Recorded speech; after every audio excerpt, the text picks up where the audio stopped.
Welcome to Technovation. I'm your host, Peter High. My guest today is Rahul Jalali. Rahul is the Chief Information Officer of Union Pacific, a $22 billion revenue, 160-year-old railroad that connects 23 states in the western two-thirds of the United States by rail, providing a critical link in the global supply chain. Rahul has an expansive purview as CIO, encompassing both traditional IT as well as leadership roles in a software business and a commercial telecom business under the auspices of Union Pacific. His team is driving both transformation and innovation, and I look forward to speaking with him about all the above and more. Rahul, welcome to Technovation. It's great to speak with you today. Peter, it's been fantastic to be part of this podcast. Oh, it's a great pleasure. Well, you are, Rahul, the Chief Information Officer of Union Pacific, a storied company, to say the least. And I wonder if you, for those who may be a little less familiar with it, if you could take a moment to talk a bit about that story as to the background of Union Pacific and its business. Absolutely. So, Peter, I love talking about UP, a historic company, and I would say about a 160-year-old company. There's not that many companies, Peter, that are around that were actually started by President Abraham Lincoln. So if there are any Lincoln fans out here, come work for Union Pacific and you'll be part of history here. He signed the Pacific Railway Act back in 1862. He saw commerce as a great way to kind of integrate the whole country as we're going through the whole Civil War strife. And he came to Omaha and wanted to start this whole commerce journey, what's really called the Great Race. And with that historic stroke of a pen, really set the stage for setting up this Union Pacific company. And then, the whole railroad network and transcontinental that was set up was really opened as part of that to the American West, to the settlers, to unite really a continent. Union Pacific, Peter, is a key cog in the entire supply chain, which is in so much talk these days. You kind of see the supply chain issues and disruptions. We are an essential piece of that supply chain, reconnecting the customers, the communities, the global economy, the stuff that comes into the LA ports. We take it all the way inland. You can, a lot of the commerce happens to kind of create an efficient, reliable supply chain solution. And it could be raw goods, finished products, cars, automobile. I mean, think about lumber. Big, heavy stuff is good for rail. And we are among the most cost-effective transportation systems and among the best in the world because of the billions of dollars also we put into curating the network. Rails in general are very good for economy in terms of infrastructure. We put in about $25 billion annually into the infrastructure and equipment. And Union Pacific in general, in this last year, put in about $3.3 billion back in there. So not only generating value for the customers, but also investing back into the infrastructure which creates jobs, etc. UP and rails in general, very environmentally responsible method to move the freight. We compared to kind of trucks, anecdotally, our emissions can be less by about 75%. So you can imagine number of trucks we could take off if you actually have one train running. So really, really cool concept and a very storied company. And if you are history buff, come work for UP. Well, thank you so much for that context. What a fascinating history it is, Rahul. And let's talk a bit about your role, if you don't mind. You, since late 2020, have been the Chief Information Officer of the company. Talk a bit about the context of CIO in a role like in a company like yours. What's within your purview, please? Yeah. So, Peter, I've got three components to the job, really. So one is overarching technology. So we have about 32,000 miles of track. So you can imagine all the infrastructure that's required to run that, all of our terminals, all of our rail network, all the customers. So everything that would be related to technology falls within the purview of this role. So that includes all of the product, the engineering, the infrastructure, the platforms. The CISO reports into me. So that's the first component of it. Second is rail and UP in particular actually has a wholly owned subsidiary called PS Technology that we run out of Denver, which Monetize is part of UP's IP, and we make it available to the general good of the industry, and we monetize some of it. But they also, majority of the products that they build are for the general good of the rail industry. So that's second part of the component. I'm chair of that board for PS Technology. And then the third component really is around, Peter, is around commercial telecom. So this you may not know, that rails in general are big into the telecom. So think about from 1860 days, telegraph poles going on the side of the rail because you had to always communicate with the rails. So rails have played a huge part in the telecom network. We have our own microwave network. We run fiber along our rail that we monetize. So a lot of the fiber that goes from, for example, from San Francisco to LA is all along our right of way. So huge players in there. Just from a history perspective, now that we're talking about historical perspective, some of the big telecom companies were born out of rail networks. So think Sprint that got acquired by T-Mobile. Sprint's actually an acronym. It stands for Southern Pacific Railroad Internal Network Telephony. So Southern Pacific is part of Union Pacific. So it was almost a spin-off from Southern Pacific, which became part of UP. So people don't associate, but rails have played a huge role in that telecom. So that function also falls within my job. Fascinating indeed, Rahul, to hear more about your expansive purview, one that has, to oversimplify what you've just stated, the sort of traditional aspects of IT, but many non-traditional aspects of technology as well, including identifying ways in which the organization can monetize the good work of technology and thinking creatively about some of the unique attributes that you have that can become productized, that can become sources of value to the company first and foremost, but to an unusual set of customers as well. And I wonder, talk a little bit, if you would, as it is a different orientation, I would say, than many of your peers as chief information officers in various industries. Talk a little bit about that internal operational aspect of what you do, and as well as balancing against that these external opportunities that you continue to participate in and mine and help create on behalf of the company as well. And I'd also be curious about the people aspect of it, as to how you think about the staffing in the various parts of the organization that you have a hand in leading. Yeah, and Peter, so I came to UP about 18 months back, and I came out of retail. So consumer retail, consumer finance is my background and in my blood, right? So thinking about that customer obsession, you come into a 160-year-old company that's doing extremely well, but now the vector is towards growth.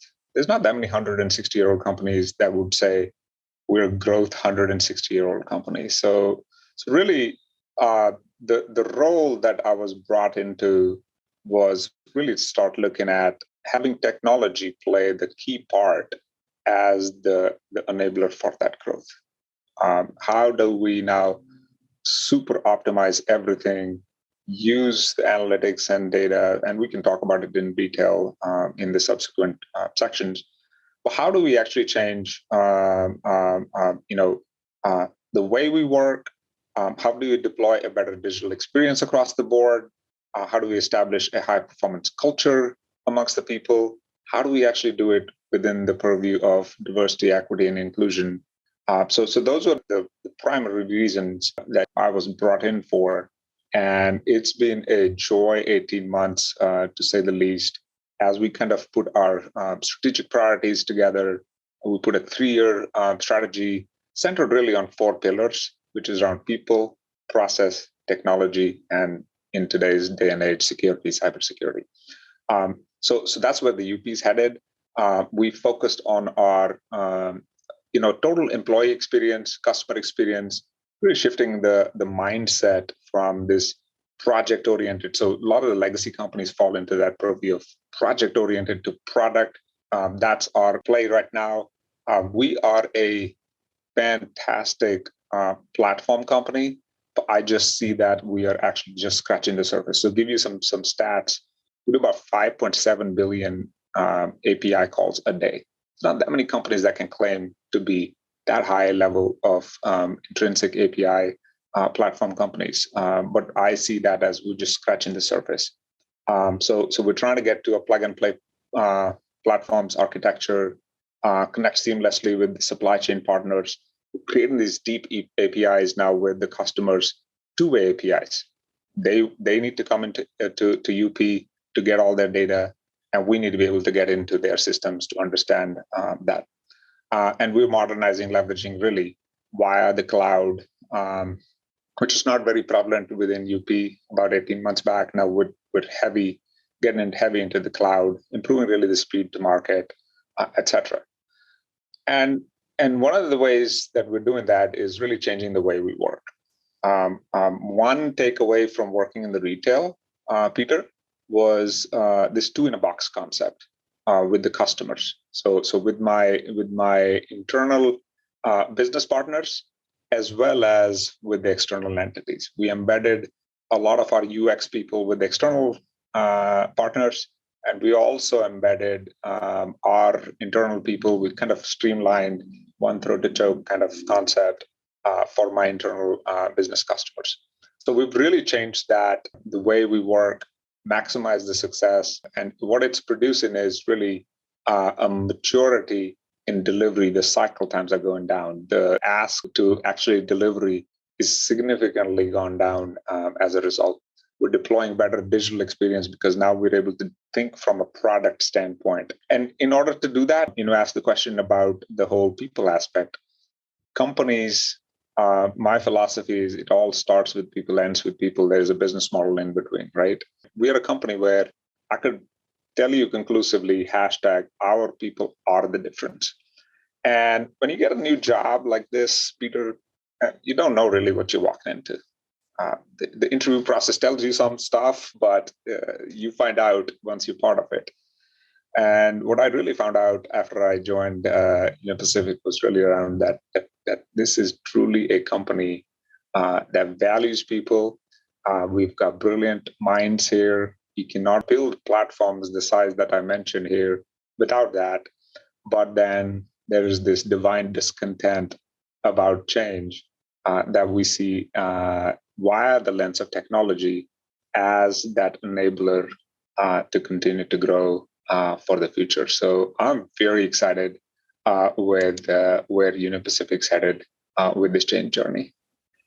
Great overview there. I really appreciate it, Rahul. And a couple of threads I'd like to pull on that you noted there. Number one, your most recent set of experiences prior to your 18 months at Union Pacific was nearly a quarter of a century at Walmart, a very prominent retailer to say the least. And so having spent and been immersed in a B2C organization and now coming to a B2B organization, I wonder what advantages you have found in thinking a bit differently. You are not of the industry. You think your relationship with customer outcomes and customer experience, I would imagine was a bit different than perhaps the incumbent leaders and members of your team that you were joining. Talk a bit about how you've thought about drawing some of the magic from great B2C experience into digital experiences from a B2B perspective, obviously within the context of UP. Yeah, that's a fabulous question. Probably take the rest of the meeting, but I'll try to be concise here. In B2C world, it's a very simple phenomenon. You stay at the speed of the customer, or if you're cutting edge companies like a few of them, Apple, etc., you think ahead for the customer and lead the customer to that. But in Walmart, we just tried to stay there at the speed of the customer. So that meant you had to be in touch with the customer constantly. It was not one and done. You had to constantly, and then you had to have bias for action to actually come back and do something about what you just heard, right? 60% of the folks that shopped at Walmart, for example, were women, busy moms, and the job was to get them out of there as quickly as possible. The second thing that we learned as we went through that transformation is most organizations, Peter, are set up by operations team, a sales team, a finance team. So it's very vertically organized, and then the stuff that goes over the walls, right, in terms of data, etc. But when you're trying to get a busy mom out of the store in 4 minutes when she shows up at the back of the store to pick up online grocery, turns the entire organization on its head, doesn't it? That's because the data needs to flow. All the departments need to get their act together so that she's out of that store. So with that in background in mind, the principles are not different for B2B. The B2B customer, in fact, was started telling us, hey, I've got this 8 to 5 life and then a 5 to 8 life, and it seems different, right? So why can't you guys think like any other company that's in this business? So we actually listened for about first 90 days, really what the issues are. So we formulated this strategy. But then we said, all right, let's get the real feedback. So we took our UX team and we embedded them with these B2B customers. We said, we want to take a look at us from your view. Tell us how we look from that purview. And let me tell you, when you eat what you cook and it doesn't taste good, you come and do something about it. And that's the feedback that we started getting, right? From our own people. Man, it wasn't good. There's too many clicks. It's too many calls. We get passed around, etc. And once you have that, you have a bias for action and you start taking incremental steps to fix that. So principally, I would say the retail concepts actually apply pretty much everywhere. The second thing that happened is I talked about we started changing the way we work. The relationship with the customers, both internal and external, open, transparent. Most of the times, IT organizations are black boxes, right? So you don't know how it goes. Was it a good time frame? Did I pay? Did I get my money's worth for it? And we said, we're going to open up this Pandora's box in the most transparent way here at Union Pacific. And let me tell you, and that was something that we used to do very, very well at the prior job.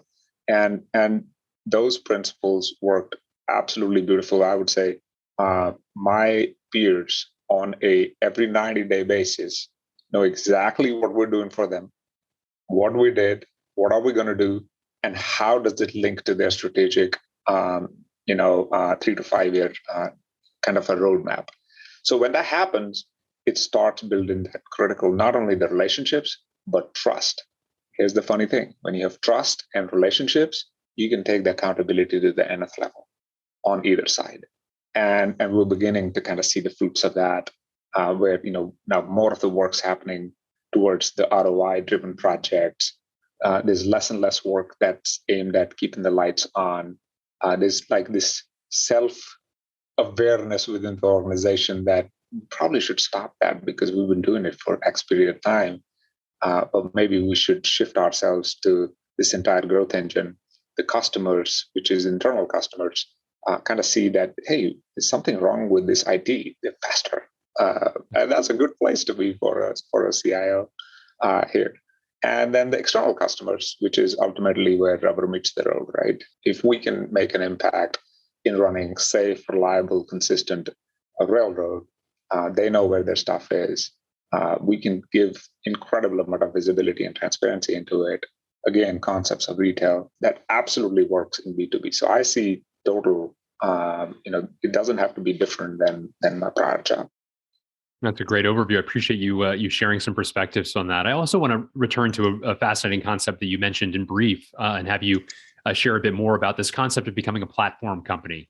I think that, we, especially in the digital age, there are a lot of key digital native organizations that have become platforms that are the major builders of technology and ones that, we are synonymous with it and the technology revolution that we all use on a daily basis. The translation of that into an 160-year-old organization might be a bit more esoteric for some of our listeners today. Talk a bit about your vision there and the ways in which you would bring that about, because I think it's a fascinating concept. Yeah, so to run a railroad, the railroads is a little bit still a mystery to folks here, especially in States compared to Europe. But everybody does airlines, so I'll try to draw a parallel to airline, but it's not very different. So we have terminals. You have terminals in airlines that you take flights from. You have customers. You have the airplanes. You have rails. You have the cargo. You have cargo. So you know how the whole thing works. You go to a terminal. You go to the check-in process, you get on a flight, you get somewhere, you go to Chicago, you change flights, and you get your luggage at the destination and you're out there. basically railroads work the exact same way. So to me, this conversion to whole platform team. So, and then there is air traffic control, and we have our own air traffic control, right? So these were all we invested in heavily in developing, a transportation management platform, the equivalent of a air traffic control platform. But sometimes these platforms become, again, those vertical silos. Data is, going backward, forward, bridges, etc. My vision is that we connect the 5 elements together that form the railroad, right? So you got the locomotives, the crew and the people that run it, the line of road, the customers, etc. And you connect it all together. In some cases, we've bought the solutions. For example, we have Salesforce that we use for running our customer CRM, right? We've developed all these internal platforms. But we're now in the process of connecting it all together so that the output is a far efficient, tech-enabled, data-enabled, analytics-driven railroad that runs much more efficient and reliable. So we're far from it. The good news is the components of this platform are together and there. We need to all put it together and have a vision for what technology can do in that realm. So Peter, you want to watch out. Let's talk again in 18 months or so, and I'll be able to give you a very good view of how far along we have come in developing this vision for platform. But the ultimate goal of that is to create a total experience for our customers. Because you can talk about platforms and all that stuff. So what? So what is customer experience? It really needs to be easy, nimble. At the end of the day, the customers want to know what? They want to know, hey, I got stuff to carry, and can you get it in a in a timely manner? If there's exception to that process, are you exceptional at exception management? And give me the visibility around it.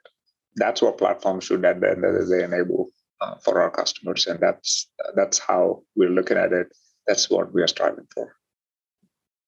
Great overview. Again, let's dive a little bit further. People naturally have come up a couple of different places in our conversation already. And I want to talk a little bit further because I know from our past conversations, Rahul, you've got some really interesting perspectives as a company based in Omaha, Nebraska, that has actually found great pipelines for talent and great means of attracting that talent, despite not necessarily being in the first place one thinks about in terms of tech hubs, among other places that you operate. You mentioned your Denver operation, for instance. I know you've got operations in other places as well. But talk a bit about some of your own philosophy in terms of attracting great talent to bring to life these very futuristic, digital plans that you have afoot. Talk a bit about your methods, if you would. Yeah, so I've got a very simple philosophy on why people would want to come work for UP or any other company, right? They want to know whether we've got interesting problems to solve, Peter. People gravitate towards solving tough problems, right? Really good talent wants to do that. They want to know that when they get here, that we operate with the principles of inclusion. That they will be heard. Their ideas won't be discounted, even if they may have different ideas. And third, people want to be paid a fair penny for the job they do. So to me, we're trying to create a culture in which we're acting on those 3 things. Now, from principles perspective, let's get into it. Creating the purpose. So when we developed this 3-year technology strategy, I could see an instant change in organizations' behavior and buy-in because they were like, man, there's a vision and we're connecting the dots as to how and where this Union Pacific company is going to go. And I want to be now part of this purpose-driven organization. And I could see now, initially it started with really like, is this for true? How long is this going to last? Well, he's not going away. So it's beginning to stick. And we were going in with the same message, set of KPIs, unveiling this change at regular intervals so the organization can digest. We're not a startup company here, but getting into that startup mindset requires a series of changes that the organization can digest. So creating that purpose, really setting the vision, connecting the dots.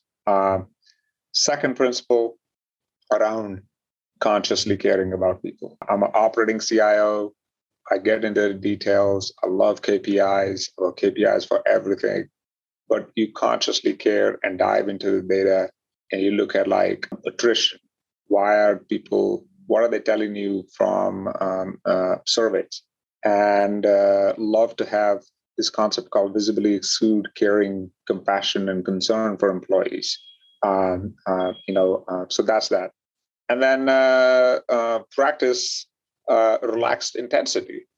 So you need to be intense, but you got to be also, the ordinary Joe out there that somebody can have a beer with after work. Don't wear your titles on your shoulders and shun people away. So really practice these concepts of relaxed intensity. You do all those things, and people kind of gravitate towards that. People tell their friends about that. We had a lady that just joined us, and she told 5 of the friends about it. And suddenly the 5 of the friends are interested in Omaha that normally would not have been interested. So it kind of, we want it to be a viral movement like that. So it's been fun. What a fascinating story. I appreciate you providing that overview. And I know as part of this as well, from our recent conversation you and I had, that you rebranded IT as well. You talk about how words really matter, and you wanted to make sure that as you contemplated the future of the organization, you did so with a new brand in mind. Talk a bit about, I'll have you reveal it, but also have you talk about the philosophy behind it as importantly. Yeah, so, IT is information technology. And what do you do with information? Not much. And in the past, really, IT organizations have been, Peter, these black boxes, lack of better words. These, in most organizations, they get clubbed into admin departments. But that's not how modern companies should think about IT. It's really the strategic advantage. We need to elevate IT to the same levels and as an operations or marketing, sales, or finance organizations, because these are strategic. I see a clear path for us being a differentiator for having a tech-enabled company. So how can we be admin? And at UP, IT was not any different, right? So we said, all right, so if there's a bad connotation with it, change the name.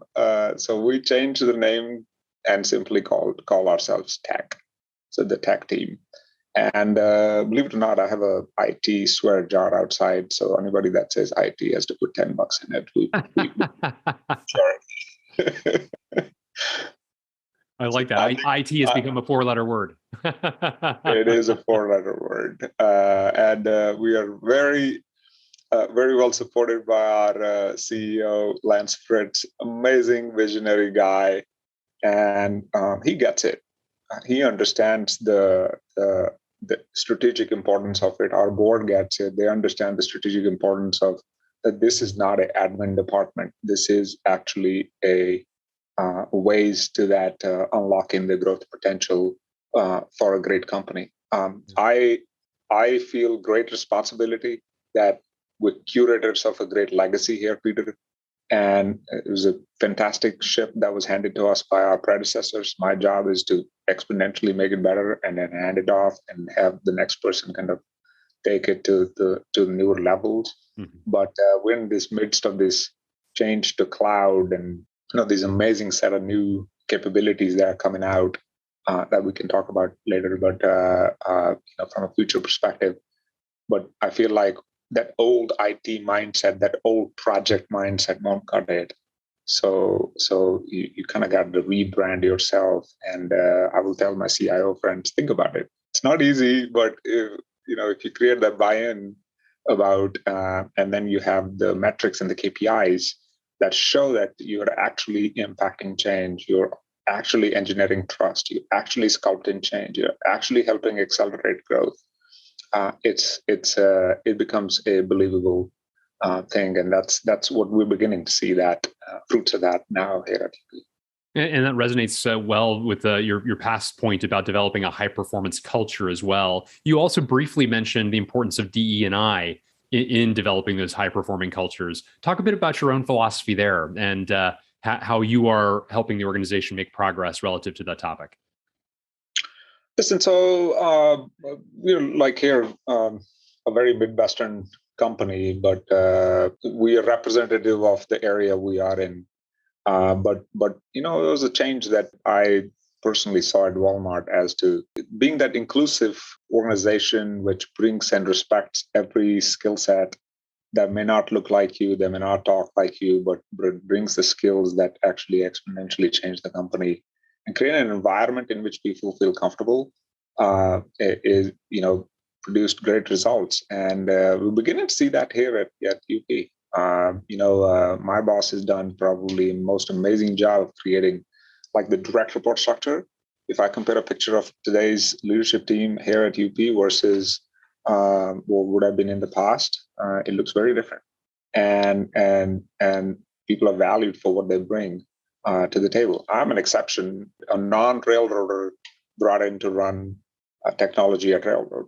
This doesn't happen in an insular industry like railroad. So the way I've been treated here felt like my thoughts count. I'm listened to, past experiences. How do we move the company forward? It's a great manifestation of the change that we're seeing in the world in general and in UP in particular around that. So we're trying to create that culture.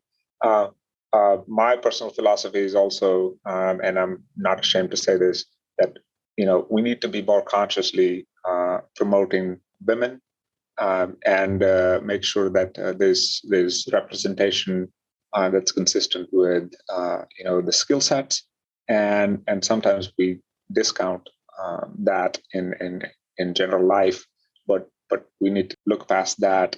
As I've done that on my own team, as on my direct reports, the results are staggering because now the organization is beginning to see, wow, didn't know this was possible, but really, really good results that we're beginning to see.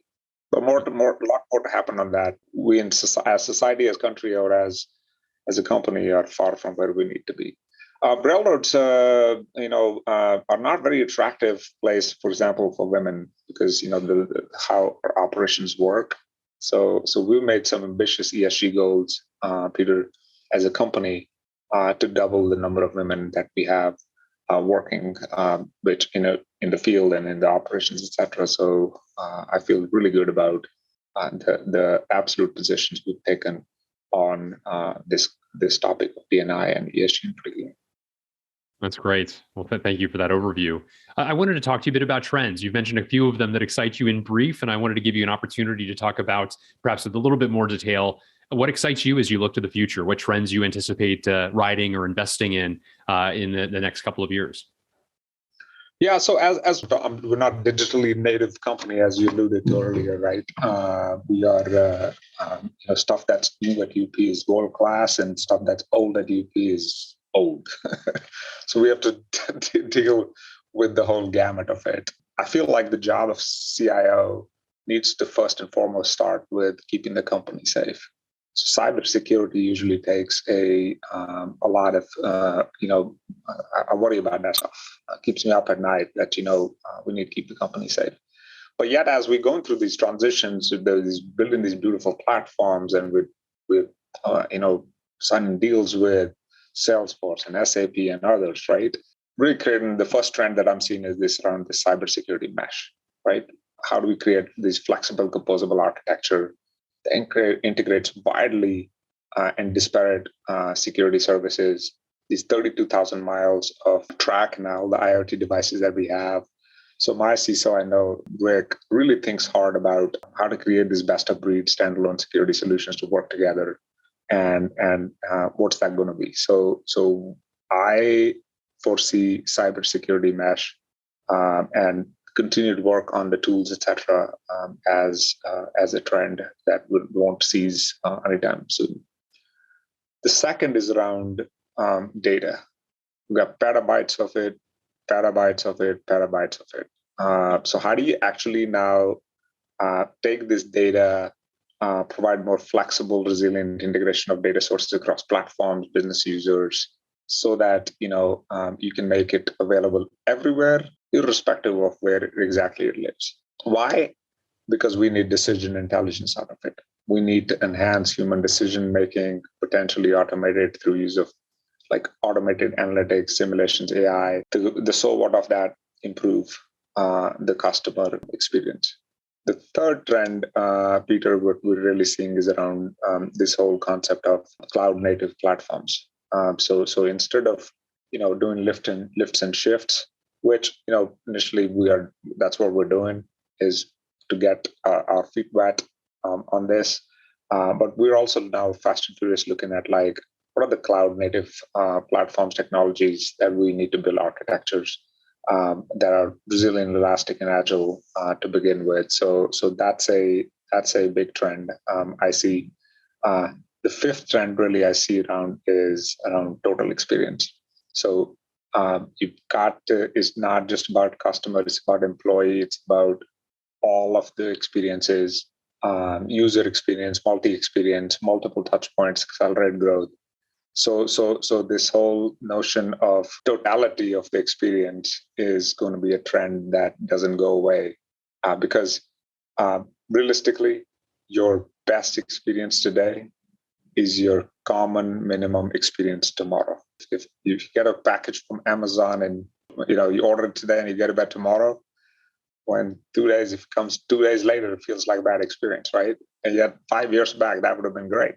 So your common minimum experience today is the minimum experience you expect tomorrow. So this around user experience, total experience is going to be a key trend. So those are 5 I see today that the CIOs need to pay a lot of attention to.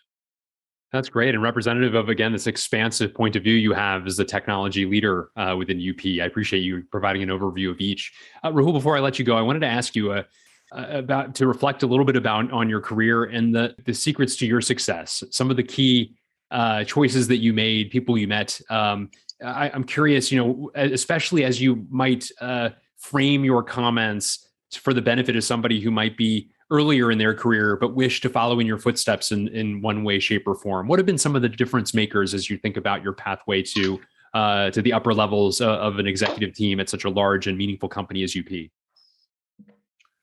Yeah, so I didn't grow up in this country, so there was a whole nuance of Peter, of learning the culture and being comfortable in so many ways about learning the culture, the sports, and all that stuff. So it was a lot of hard work, as I kind of came up the ranks. But I would say primarily having a set of mentors that help and make you realize that you have to set up impossible goals for yourself, like absolutely impossible goals.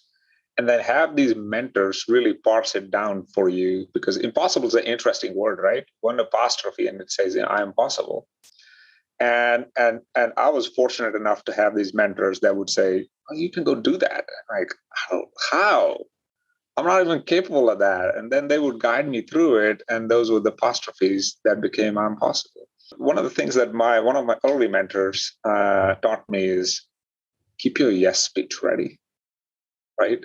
So once you kind of become a person that can get these impossible things done, they'll put you on to the next one. So keep your yes speech ready, and have an ability to kind of dive yourself into, because you're going to learn a lot from those assignments, because they're going to put you on the difficult ones. And let me tell you, that always worked for me. And then the third thing that I've always done, Peter, is work myself out of the job. So hire people that are smarter than you, create a high performance culture, have a talent strategy that replicates that, and then work yourself out of the job, give it to somebody else, and then let the organization figure out, like, we got to still keep this guy. So what's he going to do? So you kind of, sometimes take a lateral move. Lots of times I took lateral moves to go learn a different line of business. And a lot of times that actually ended up being the next big promo out there. So it's worked out quite well.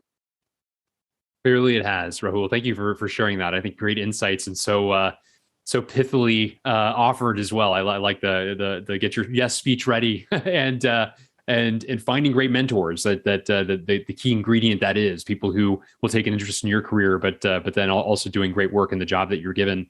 In addition to putting yourself out of a job. Great advice all the way around. Well, Rahul Jalali, thank you so much for taking time to speak with me today on Technovation. It's been great to learn more about your experience across your career, but obviously with the specifics of your current post as CIO at Union Pacific, the remarkable things that you and the team are doing, the remarkable transformation that the organization is in the throes of as well.